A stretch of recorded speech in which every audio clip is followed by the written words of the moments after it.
Natalie. It's a mistake, I tell Gianna, just as we step inside the heavily crowded club. The smell of sweat, sex, and alcohol stings my nostrils, making me gag. Oh, come on, live a little. It's your 20th birthday. Anne throws her arm around my shoulder, pulling me in towards her body. It never ends well when you say this. I shake her arm off my shoulder and take a step forward. Don't ruin the mood, let's party! Gianna screams in my left ear and grabs me by my arm, dragging me straight to the bar. Deep down, I know I don't stand a chance now. Anne gives the order to the bar, and I turn around, scanning the crowded place. The loud music thumps against my ears and vibrates in my body, making me sigh to myself. The neon lights make my eyes hurt.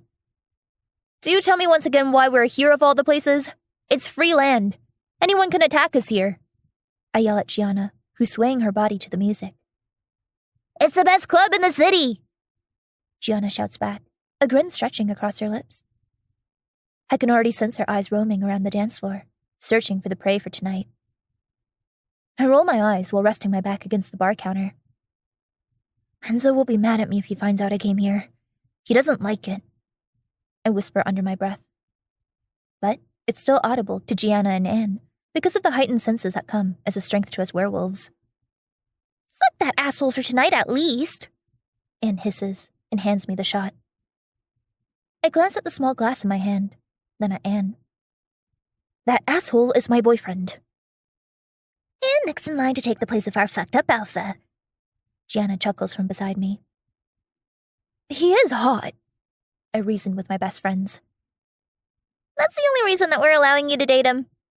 Anne bumps her shoulder with mine, throwing me an evil smirk. A smile breaks on my lips. Drink up! Gianna grabs my hand and forces me to gulp down the strong alcohol. The burning sensation starts from my mouth and goes down my throat as I take a big gulp. It's party time! You're finally turning 20, and unlike your 18th and 19th birthday, I believe you'll be able to shift this time. All those fuckers thinking that you're wolfless will all be proved wrong. And maybe you'll also find your mate. Anne screams in my ear and begins to bounce on her feet. That's right. I'm far past the age of shifting, and I didn't shift until now, which led everyone to believe that I'm wolfless. Enzo is my mate, I tell her, before gulping down another shot. Okay, don't start this again. Gianna dismisses the topic and drags me to the dance floor. Leaving me in the middle, she goes to finding her prey. Gianna and Anne are both 22 years old, yet they haven't found their mates. So, they fool around with whoever they like, because they're not into serious relationships with anyone who is not their fated mate. Unlike me, of course, I fell in love with my Alpha Wilson's son, Enzo. He's 22, like my best friends, and he believes that I am his mate. That's how the whole thing between him and me started anyway. I can't recognize him as my mate without a wolf, so I can only trust him when he says I'm his mate. And I do. I trust Enzo with all my heart. I shake the thoughts off my head when Anne comes towards me and begins to sway her body to the sensual music playing. I chuckle when she throws me her infamous evil smirk. Then, I copy her movements and close my eyes, finding myself letting go of every other thought. Dancing for a while, I go back to the bar and gulp shots after shots until I can't think straight. Alcohol thrums in my veins.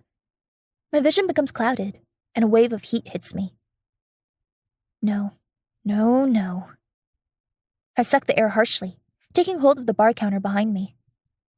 Another wave of heat rolls off my body when a strange scent invades my senses. It's stronger than all the other human scents in the club. It's a scent of the forest ground, just after it rains, combined with the musk wood. My mouth waters and my senses heighten. My eyes scan the area, searching for the person who has this strange scent. Releasing the bar counter, I stumble down the 2 stairs in front of it and push past the rocking bodies. My head pounds due to the strong effect of the alcohol running in my stream. Another wave of heat overcomes me, hard. I gasp and pause in the middle of the dance floor. The sensation creeps down my body until it claims a sensitive spot between my thighs. I clench my thighs together and push past the bodies faster to get the fuck out of here. I knew it was heat season, but I didn't know heat can affect the unmated she-wolves. Never heard of it before. My first thought is that it might not be heat. But then another wave of it washes over my body, and I have to clench my thighs harder. A moan almost threatens to spill out of my lips at the tingly sensation. The moment wetness pools in my panties, I let go of the doubts that it might not be heat, which is affecting me like this. A man's back brushes against my body, and I jump in my spot, feeling the heat getting stronger. My eyes scan the area once more, silently searching for Gianna or Anne. Everything becomes murky, and I find it hard to focus. Shaking my head, I stagger out of the crowd. I don't know which direction I'm going in, but I want to get away from here. Walking aimlessly, I end up in a dark hallway. My hand reaches out to the wall for support when another wave strikes me. The stickiness in my panties becomes worse. I inhale a deep breath, and the same scent attracts me towards it. Mindlessly, I follow it. My vision turns black for a moment when I reach a staircase. I climb up the stairs and see a man walking towards the other side of the corridor. It's him. The scent is him. I barely manage to follow him. My heart is drumming in my ears and in the pit of my stomach, and the slickness in my panties is making me move faster even though my legs are turning to jelly. I round the corridor, but see no one there. A frown tugs my eyebrows together.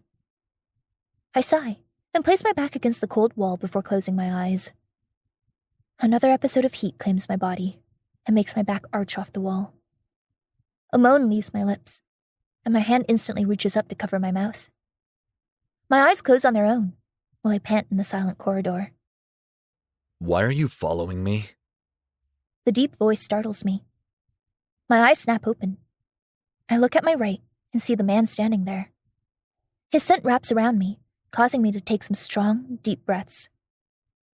He has dark hair. His eyes are an ocean blue color. His nose is straight and pointed, while his thick lips are a light rosy color. He's built muscular, his height being 6-something, and his fitted white dress shirt defining all his muscles. His aura is powerful and dark, like that of an alpha. My legs tremble and barely hold me up in front of him. I have to clench my thighs harder after taking a look at the devil-carved man standing in front of me. Oh my fucking beautiful moon goddess. I drag my tongue across my lips, trying to register what's happening to me. I slowly drag my eyes up to meet his pinning gaze. Electricity crackles when I stare into his ocean blue globes. It's like something goes boom in my mind. His eyes seem to be pulling me in, an unrecognizable emotion beginning to affect my heart. He tilts his head to the left, his eyes flashing red for a brief moment. I gulp my saliva and try to push myself off the wall, but fail to do so when another fresh wave of heat tramples over my body like a truck. I moan harder, my nails scratching the wall behind me. My back arches off the wall, my eyes closing on their own. The urge to be close to a man grows strong in my veins, and my throbbing clit doesn't help either. Before I realize what I'm doing, I'm already moving towards a man who seems to be the only saving option to me. Help me. I choke on my breath, my drunk mind failing to register what kind of mistake I'm making. The man catches my body, his large and warm hands coiling around my waist. It's like fire meeting fire and burning everything in its path. Sparks crawl down my spine, making me raise myself on my toes and smash my lips against his without any delay.